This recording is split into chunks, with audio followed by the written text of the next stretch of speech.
Hey, everybody, welcome to the QB School Show. Fired up for a little afternoon, early evening. Who knows where you're checking in from? Let me know how I sound. Hit me with your favorite emoji. Let me know where you're checking in from. I certainly appreciate you hanging out. Excited to talk some ball here. Get right into the questions. So hit me with whatever you got. I am certainly excited. Feels like spring is right around the corner. Got some baseball on the horizon. Got some draft on the horizon. Lots of good stuff. Fire it up. Let's see if we can have some fun talking ball. Oh, there you go. Like it, Brady. Daniel, appreciate it. Coach Grays checking in. Always fun to see the familiar faces in here. I certainly appreciate the support. All good. Hello.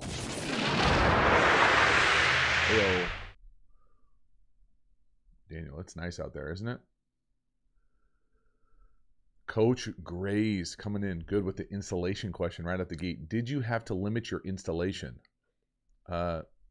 Yes. Yes, I think is the true answer. It's been limited multiple times. I feel like, there's only so many times you can install via Zoom, pod work, small groups. So we had kind of funneled it necessarily up until this point, and now we're not really doing the true installations. In a 5-game season, you really only have so many snaps, so many opportunities to get good at things. And so I really feel with the condensed amount of time we have to practice, 3 weeks, it's just not really a lot of time to get good at a lot of things. So hopefully we can find the things that this team is really good at, and I think we're still trying to figure that out. I don't have a great kind of preconceived idea about what exactly we're going to be stylistically. Hopefully the players kind of take some ownership into what we're good at and that type of thing, and we can craft it around that. But limited, absolutely. There's just no way to go. I don't know. I'm open. If you all have ideas about how to increase the volume on how to do things when you can't meet, you can't watch film together in a room. It's challenging on so many different levels. So I'd be fascinated to hear how other people are doing it. New York in the house, Todd. Always appreciate it. What's up, Connor? Indiana in the house. Zachary Davis, strong last name. Richard Klein. I never get notices. Oh, there you go. You got a notice. You're here. Checking in from KC. Appreciate it. Illinois in the house. Brady. Vicious. What does that say? Vicious 81. The Ole Miss quarterback. So I watched the Alabama game live, I think, and then I've seen the All-22. Is he a draft eligible player? Like, is he coming out for the draft? If he is, I will do my best to get to it before the draft. If he isn't, I will probably wait until the summer. Again, I don't know every single. Oh, Coach Graves, you guys are going in Wisconsin right now? Really? Isn't it winter? How's that going for you? Well, let me know how you did your installations. What do you think you're at? Percentage volume for what you normally carry. I'd be interested to know. Montreal checking in. The Alouettes. Appreciate it. We got some more California in the house. It's Gennaro. Hopefully I said that right. There you go. So Corral's going to be, I think that's how you say it, is going to be in the draft next year. I'll get to it in the summer. I promise. I have the Ole Miss film.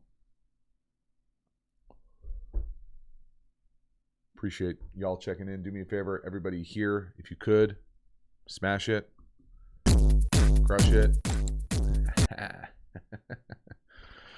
Y'all, it's almost baseball season. I don't know about where y'all everywhere in the country. Got a couple California people in here. We got Little League tryouts coming in hot this weekend. Pretty excited about that. I know the little dudes are very excited about that. Right. It's 70 degrees here, Coach Grace. Just let you know that. Good day to spin it. We'll see, though. Zachary Davis, is your quick game done on wristbands or all called from the sidelines? Zachary Davis, that is an excellent segue into what almost everyone should know is coming. I know an outstanding, or I think it's an outstanding, I'm probably a little biased, quick game course of which, if you sign up today, you get the second video tomorrow, back to back. You didn't have to wait a whole week. We don't do anything. That's not true. One game last year, we did some wristband stuff. I don't like the wristband for a few different reasons. I like it because it's obviously crazy simple. I dislike it because you're bounded by that. So I like our system is built to be able to be fluid and in-game, in-series change. And so once you learn the signals, it really doesn't matter, what side you're on. We can mix and match things. We can mix and match it out of formations. I don't love the feeling like I'm in cement as far as once it's on the wristband, that's the play. So I never really enjoyed that part of it. We're just not structured that way to huddle and do that type of thing. I guess everybody could have a wristband, but no, we don't do anything on the wristband. Tatis, you're right, Daniel. They're coming for you up in the Bay. Padres are loaded. Get on the bandwagon. Now's the time. Oh, I hope so, Daniel. That's a good call. I hope so. We need it down here with some pro sports championships. Joe McMullen coming in hot from the DC area. Love it. Welcome, my man. Thank you for hanging out the live stream. I do enjoy these lives, get an opportunity to just kind of informally talk ball. Hopefully, if you have a question, fire away in the chat. I'll do my absolute best to get to as many as I possibly can. Again, I make no bones about it. The members usually get the priority just because I notice their names, I notice the logos, I understand the support. So if you want to make sure you get your question, recommend the membership. Lawrence Owen. Oh, hold up. Coach Grays, what is your best or coolest hand signal? Who comes up with them? It's a combination. I probably came up with the vast majority of them to start, and now I rely on the players. Usually whatever position impacts the signal. Let's see what would be a good one. We have an arrow play where I like to pull the arrow out. I don't do the full bow, but we definitely do the arrow. We got some good ones. Some Megatron. I think, yeah. I don't know. You'd have to ask the players probably what they think the best signal is. There's a few of me kind of acting like a clown. One of them might jump around on one leg. So things like that are pretty interesting. London in the house. Michael, what's good? Appreciate it.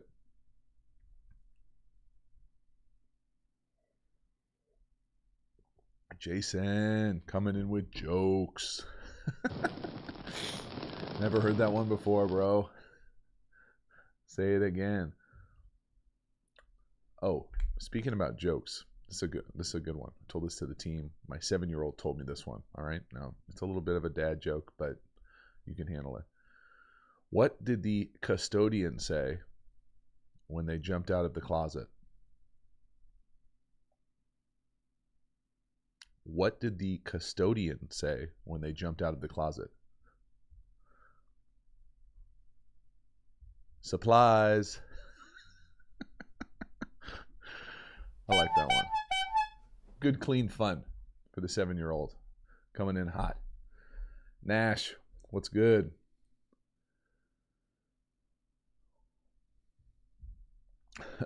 Abel, I liked it a lot. I think everybody enjoys being in the league when they get the opportunity. Absolutely. Living out a dream. Getting a chance to play at the highest level for as long as you possibly can. Emmanuel, you didn't like that one? See, Zachary did. He gets me.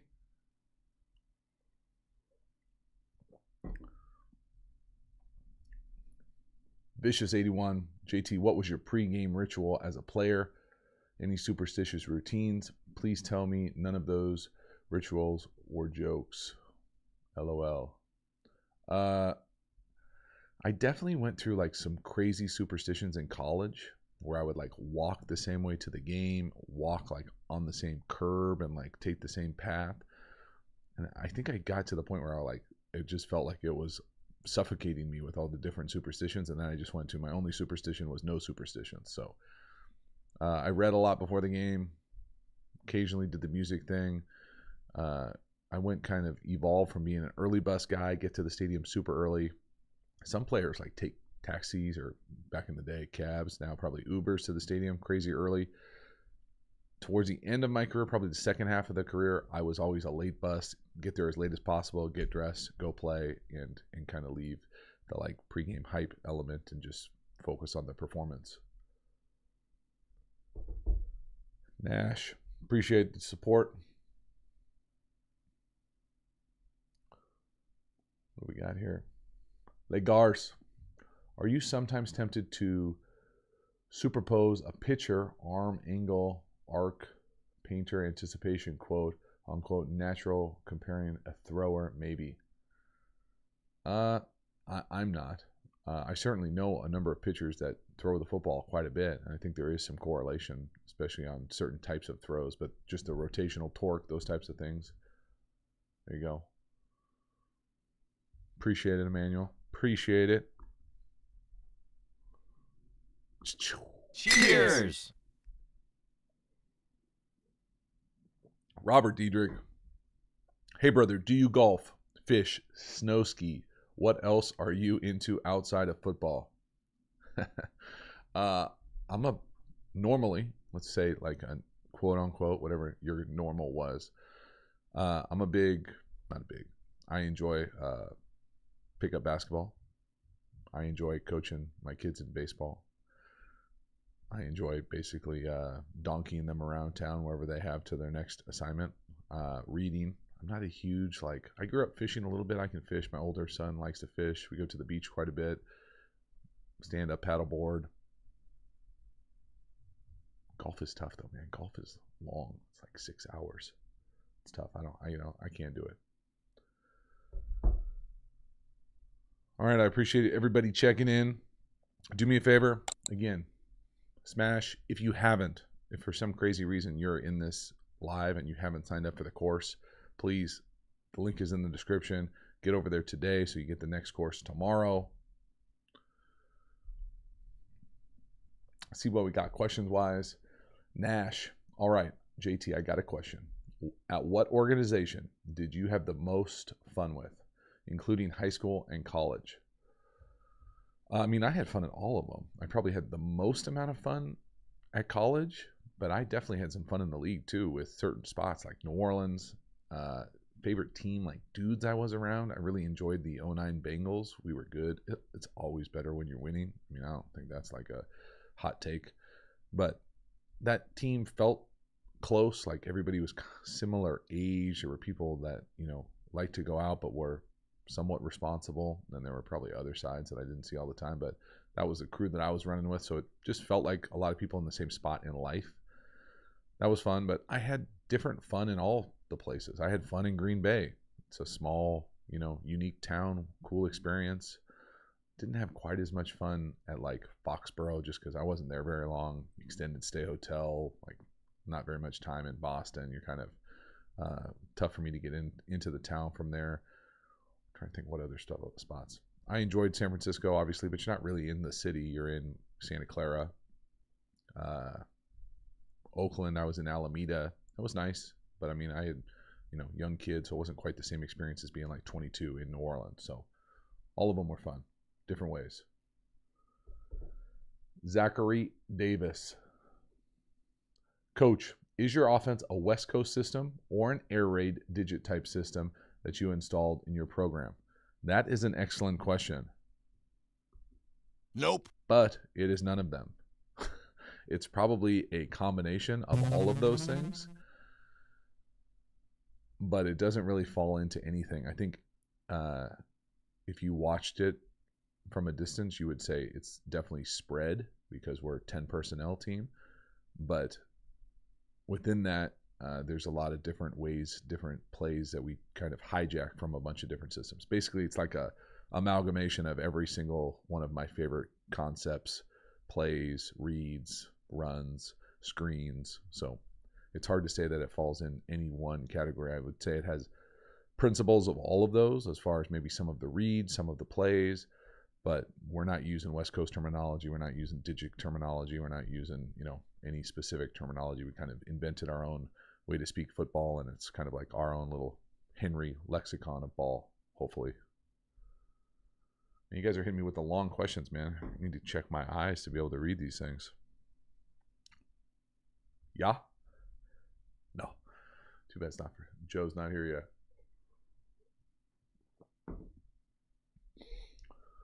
All right, Daniel, what you got? Yo, JT, I don't know about you, but my mom didn't let me play football until sophomore year. Now, with the season, I need to get more experience if I want to get to the next level. What are your thoughts? My thoughts are my parents didn't let me play tackle football till I was in high school.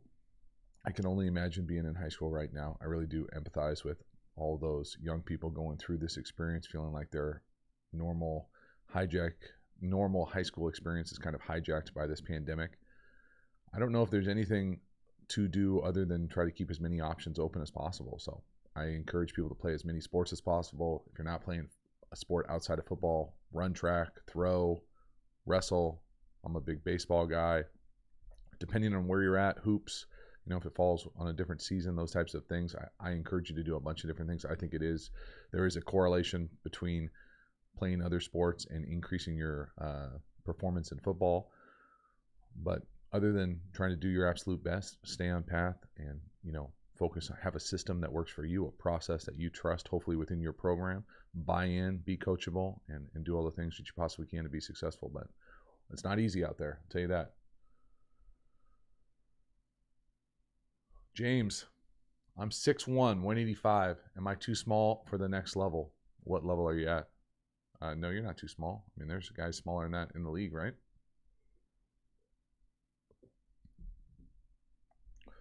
Appreciate it. We're almost at 70 here. We are actually winding down to the end of this. I keep saying this every single live, but at some point, I will have a White Russian on this live before Easter. Got to do it. I feel like I'm all hype with my own hype. I keep bringing that up. Bookable. This is an excellent question. I've never been asked this one. What would you say is the best way to prepare an offense for an up-tempo contest, I'm assuming you're saying? Does that mean you're going to run up-tempo like as an offense? I'm assuming that's what it means. I think, well, I'll answer it two different ways. I think it's harder if you're a defense and you have to prepare for an up-tempo offense and you have never seen it or aren't used to going against it very often. I believe that. So as a result, we are up-tempo and aspire to be as fast as we can, full throttle, that type of stuff, because I do think it puts so much stress on a defense. It forces a defense to kind of trim everything that they're doing into very easily communicated single word calls usually. So right away, they're not used to doing it. They're going to have a condensed menu of options.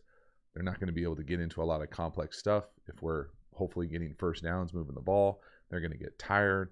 There are so many benefits to going tempo, in my opinion. Now, there are some drawbacks as far as, what your numbers look like. Do you have enough to platoon? If you don't, do you have the ability to change tempos? How do you get in and out of those types of things? If you're asking specifically how you practice up tempo, this is where I think the art of it comes into. Not really the art, the half art, half science, pseudoscience stuff. For us, it is difficult when we are trying to go as fast as we possibly can to practice that on anything other than on air. Now, I know some people like to do like trash cans, bags. I see some value in that sometimes, but if you're moving the ball and you're working the cardio element of it too, or at least the like tempo of it, the craziness of it, it's just difficult to get a scout team, a defense lined up quick enough to get a decent look, because even if they get lined up, they might not be lined up correctly. And so we do a lot of on-air type stuff, but we'll also have a coach out there as kind of the conflict defender, because we are so RPO heavy that depending on what type of RPO it is, a linebacker, we're reading a backside linebacker, we're reading something else. We try to make sure that the conflict defender is always out there for the quarterback.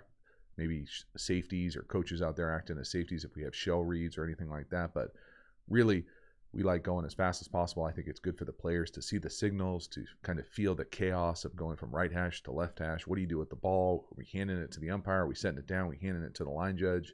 What does that look like? What does that process look like? I think it's important to practice. I definitely think you have to be intentional about creating that type of stuff. And I also think that it's very hard to go from huddle to full speed. I think it's a lot easier to go from full speed to huddle 4-minute offense. And so philosophically, that's how we kind of approach it. Now, that was last year. This year, who knows? I don't know if we'll ever have the opportunity to go that fast if we never get the opportunity to really, practice football or, put in enough work to do that. That's kind of always the aspirational level. So we'll see. Let me know if you have other or better ways to practice going up tempo.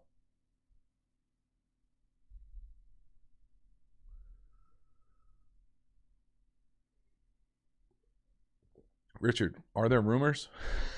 You're hearing things on the wire? I don't know. I haven't heard the Russell chatter. I honestly haven't watched a hot second of TV in a while. We're in full camp mode out here.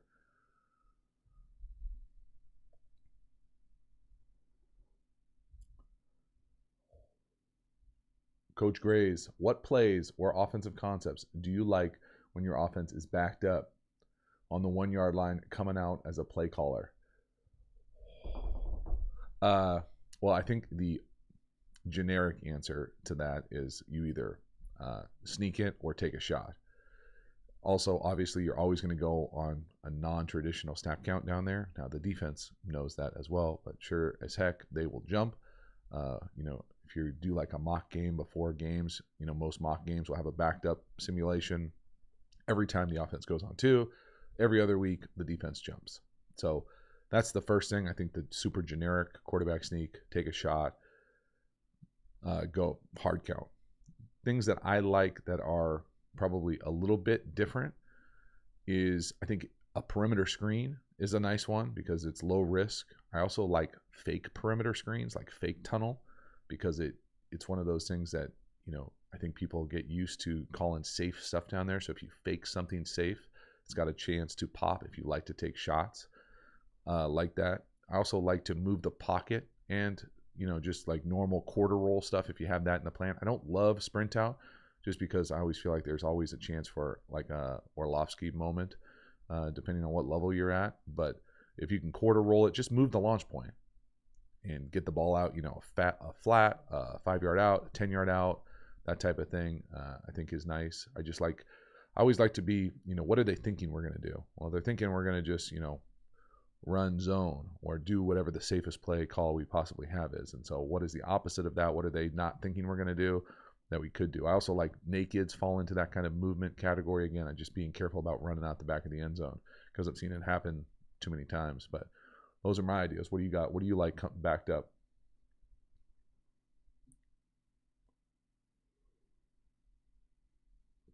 Nomus 1MM. For a QB, what do you think would be more likely to correct bad footwork or bad throwing mechanics? What does that say? What would be more likely? I certainly think it's easier to correct footwork. That's just me personally. I think I think it's a lot harder to change a throwing motion. Now, I think it can be potentially more beneficial to create a throwing motion if there's a significant flaw. I've seen many different things that I would think need to be fixed. I can tell you anecdotally from my own experience, I've gone from having kind of a natural stroke, which was probably a little bit more loopy, almost down by the hip, to overcorrecting it to be kind of very tight and quick and dartish, to kind of what was probably the second half of my career, which was just a little bit more compact of a natural stroke. And I was always kind of a 3/4 guy. And I was a 3/4 guy when it was kind of frowned upon to be a 3/4 guy. Now I think it's a little bit more flexible as far as what people look at as far as arm slots consistently. But so whatever your natural stroke is, as long as it's as efficient as possible. But I've changed my stroke so many times that I know it takes a lot of work. And so I think it's easier to do the footwork thing because, there's just less moving parts. There's less consistent. There's more capacity to do it consistently because you can just work the drops versus different types of throws, drive throws, touch throws, down the field throws, arm angles, all those types of things. A lot more moving parts. Heyo. Daniel, we're not even going to start practicing for a season where I live this year. Might as well go south to Pat Henry. Really? You guys you're not doing a season at all? That's a bummer. You're in California, right? Chris Evans. Uh-oh. Oh, I thought you were going D-line school. How much does the D-line shifting into a different front right before the snap affect the offense? How much can it affect pass protection? That is an excellent question. The answer to me is it depends, which is a bummer, but oftentimes the answer, especially on this channel, it depends. So let's say, either runs or passes, pass protection. If it's a man scheme, like I got this man no matter what, like it's an ISO man concept for, let's just say a run. And the guy who is your man is head up, and then he shifts down or, whatever, he's gone. Like, you better have a rule. You better have something, is he still your man? Does it change the rules?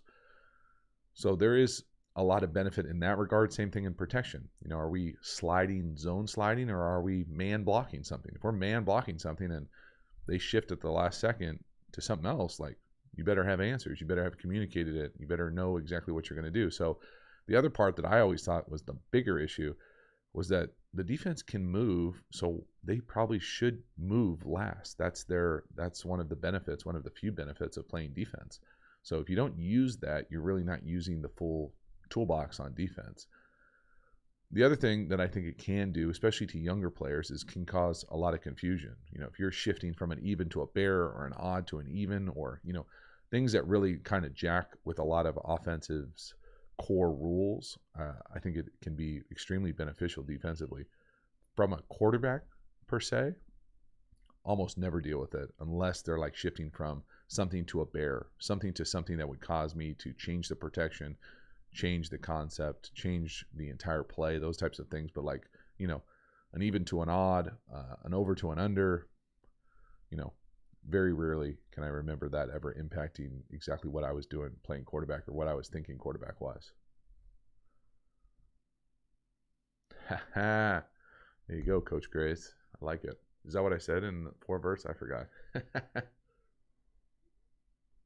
That's funny. See? Trying to be consistent. Boom. Ayo.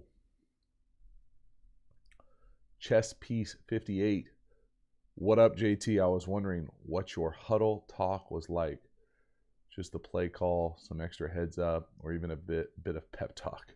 It depends. I mean, if you're in a TV timeout, we can have a little chat. I don't know if I was ever pointing out John Candy, but you try to have some fun with it, keep it light, but be able to lock into. I can also tell you that I was in a number of preseason huddles where sometimes you barely know the guy's last name that you're in the huddle with, and I want to go around the entire huddle and be like, you got a hook, you got a flat, you got a sit, you got a hook, you got a flat, And I used to call those choir huddles where you just kind of make sure everybody knows exactly what they have, and then you're good to go. But if you're playing real games on Sundays, with guys who are prepared pros, it's a lot of business as usual, locked in, ready to go. See if I should tell this story. I remember my first college huddle, and it wasn't even a huddle. It was like a half line huddle. We were doing half line, which is like half the offensive line, the backs versus half the defense. And one of the tackles told me to buckle my chin strap. And I was like, and he was like a junior, senior. I was a true freshman. I was not playing. But I remember being like, you worry about playing left tackle, I'll worry about my chin strap. Like, we're not taking any crap. We're not being bullied. We're not being, that type of thing, hazed from any older guys. But that type of stuff absolutely happens in the league, lower levels of football. Make sure I always try to tell quarterbacks, especially, stand up, own that space. You're the communicator. You're the kind of mouthpiece of the coaching staff, and it's important to not take anything sideways from some of these guys. Joshua, what was your question? I didn't even see it. You guys make it seem like I can read every single thing in here. I feel like I got to up my font over there. I am really can't even see it. Joshua, if you thought it was good, hit me again with it.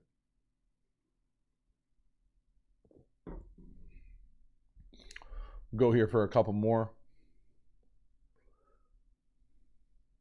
Nick, I don't know if I know who my QB1 is. I'm assuming you're not talking high school. You're talking draft. We'll see. I would think it would be hard pressed to surpass Trevor for me, but that's just me. But I haven't watched everybody else quite as much yet.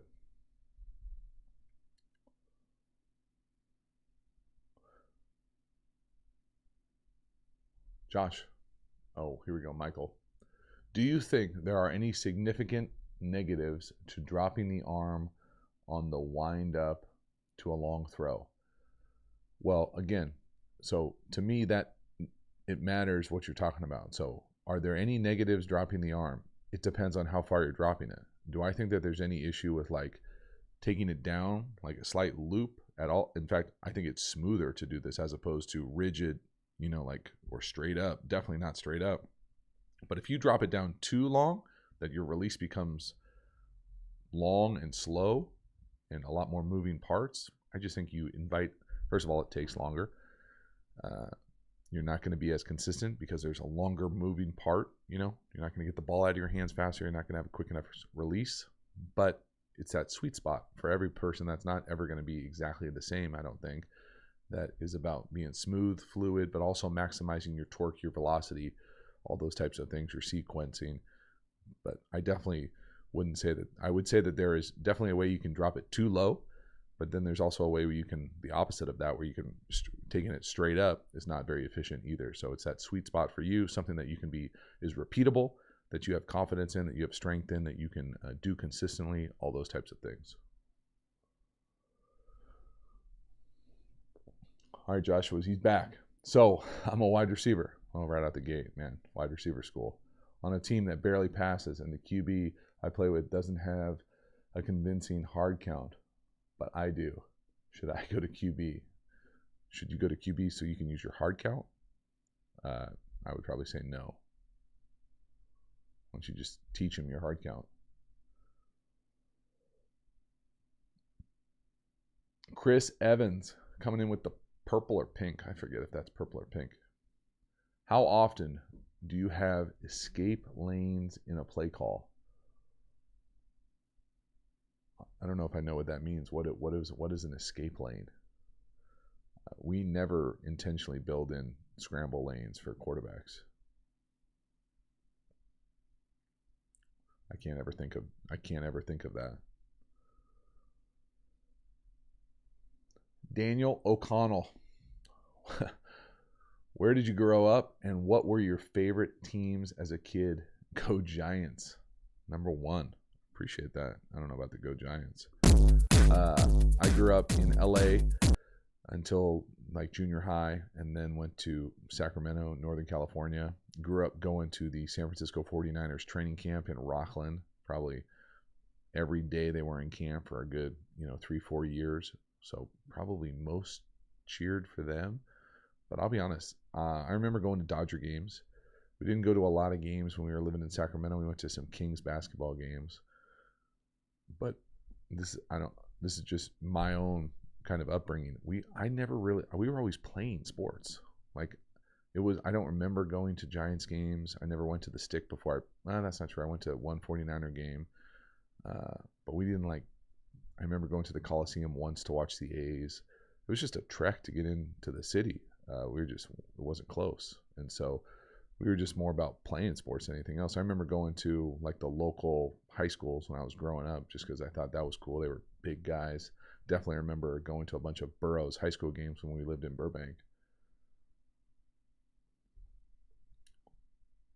I hope you mean the Giants, New York Giants, not the Bay Area Giants.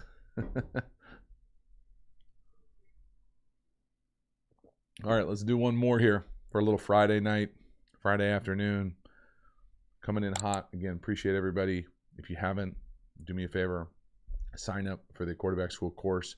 If you want to do me an even bigger favor, please share it across your platforms. If you enjoy the content, don't share the content, but share the course sign up. I would certainly appreciate it. Helps grow the channel, helps make this thing keep going. So I certainly appreciate it.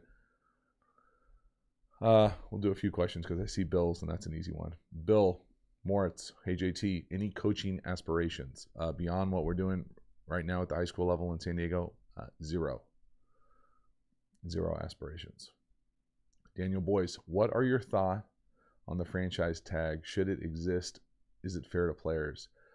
I saw that question earlier. I don't have a great answer, Daniel. Like, I don't love the franchise tag. I think it's interesting for fans, but I think it's not a great service for players. I can feel for players who are looking for more guarantee, that feel like they're owed more than a 1-year guaranteed. I get it that it's a lot of money. I understand that, but I also understand what a tight window that career opportunity looks like. So maximizing that can be very stressful and feel like you're owed more. So I personally don't love it. Oh no, Daniel, come over. You can come back. You can come down to the real team. I'm telling you, if you guys don't know who this cat is dancing and you haven't watched him play yet, you are in for a treat this year. I'm telling you. Coach Grays coming in with the finale. What was your best high school game against? Did you beat Rio? We never lost to Rio. That's a loaded question. Never lost to Rio in football. I don't think so. I was at a very good high school program, all boys Catholic school in Sacramento. Had a lot of fun. Won a lot of games. Certainly wasn't necessarily because of me per se. The quarterback who was the quarterback the first 2 years before I got there, he also got drafted in the league by the 49ers. His dad was our coach. Mike, I see ya. So we had a very good program. He was also a Davis quarterback, so got really fortunate in that regard. And we had some great games. Probably my favorite high school game was my junior year. We won we won whatever you could win at the time, like the section. And the city championship game was against probably the favorite Valley. They had a number of guys end up going D1. I think I threw 4 picks in the first half. Defense pulled me out, got a great fumble late, and went down and got a chance to throw a corner for kind of a game winner touchdown late in the fourth quarter. That was probably the best game and really showed me by accident that, it doesn't matter what happens as long as you got an opportunity at the end and, things got an opportunity to go your way. But throwing 4 picks in the first half of a championship game, that was rough. That was rough halftime. Last one here. Mike, what are your favorite books to read about sports? Rancho Mike. Appreciate it. Cordova. Nope. What are my favorite books to read about sports? I mean, I already did the Bill Walsh review. All right, Mike, how about this? Because I feel like I want to give you a good answer because I appreciate the support. I will start the next live with my favorite sports book. Deal? Nice. All right. I appreciate the support. Thank you so much for hanging out. Have a wonderful weekend. Little Mac Jones to start next week. Probably some Davis Mills as well. If there are other people you want to see on the channel, let me know. Again, I appreciate the support. Have a good one. Have a wonderful weekend, and I'll see you on the other side.